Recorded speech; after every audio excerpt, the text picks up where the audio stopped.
Sound Smart. I'm your host, Stella Green. As the academic year draws to a close and children worldwide gear up for the scholastic New Year's celebration, I thought it'd be the perfect time to talk about change. A lot of us are fast approaching a semi to total new beginning, and that means a whole new chance to sound smart. That's why today's lesson is surprise them. Any old pony can learn one trick, change it up. In the name of branching out, today's program is separated into 3 parts to give you plenty of material to branch out into.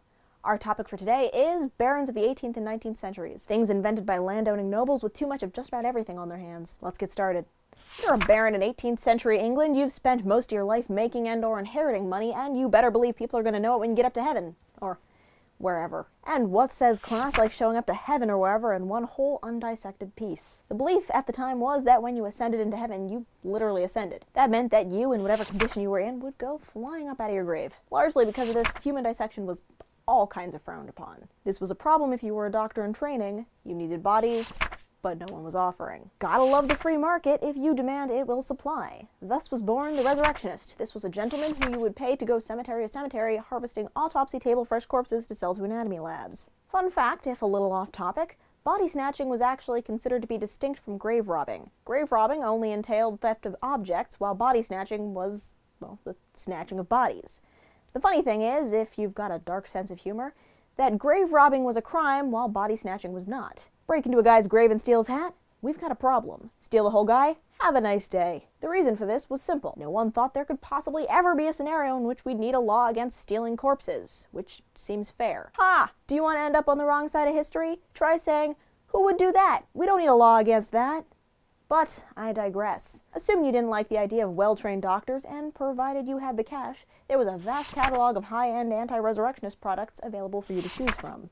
We have quite an impressive array of products for you here today. How about a spring closure coffin, a coffin with iron corpse straps, a double coffin, a triple coffin? Whatever you choose, it's guaranteed to make sure that you do take it with you.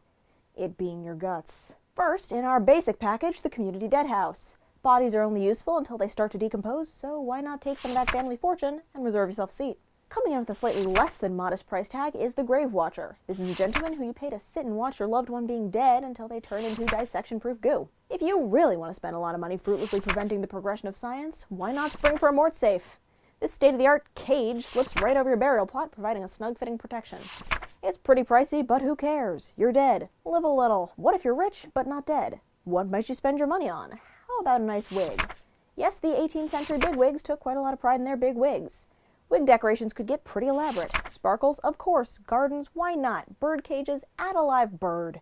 Sometimes a lady would go so far as to depict entire scenes, including little compartments full of doll furniture and tiny instruments, all within the oily tendrils of her festering unwashed locks. Oh sure, the wigs had their drawbacks, but everyone seemed to feel that whatever it was they had underneath was even worse, so they just kept them on. These things were heavy enough to leave sores on your scalp. They had lard spread on them like butter on toast. They were lousy with rats, probably lard related, and they were literally lousy. You also couldn't really wash them. But none of this was the worst part. No. The worst part was that they were flammable. It's no surprise, really. These wigs were very tall, very dry, and very much covered in very flammable grease. The height factor comes into play when you consider that the wig era overlapped with the candle era. Watch out for chandeliers. But why stop wearing a wig when you can just insist that the standard height of all doors be extended? Yeah, sure, yeah, no, that's no problem. We'll just rebuild all of the doors. Keep your gross wig. Perhaps spend your money elsewhere, ladies and gentlemen. May I suggest on a cruise? If you were rich and privileged way back when, going on vacation meant hopping on a boat. Why, you ask? Because you try fitting all your servants into one tiny train compartment. You just try it. Now, of course, with this pressure to take to the sea, those lords and ladies with weaker constitutions were at a disadvantage. Luckily, a man named Henry Bessemer was on the case. In around 1870, Henry built a suspended anti-seasickness saloon. This was an entire room hanging from gimbals attached to the interior of a ship. The idea was that it would float freely, therefore sparing its occupants the motion of the ocean. The room itself was all crushed velvet and gold tassels, which seems pretty impractical to me considering it's full of seasickness sufferers. But as it turned out, the Bessemer Saloon had much bigger problems than queasy nobles. On the maiden voyage, the Bessemer Saloon was packed. Things were going well, people were feeling good, and then it came time to stop. See, when a speeding object stops moving, the objects inside of it don't. When the ship tried to slow down to come into port, the saloon just kept freely floating straight into the pier. For whatever reason, Henry felt that this was a fine first try, so he rounded up some more rich people, possibly ones who didn't have access to newspapers, and tried it again. This time, he locked the saloon into place so the swinging wouldn't happen. At first, it seemed to work, but it didn't. As the ship moved, the strain of holding the saloon in place had compromised the structural integrity of the locks, causing them to break.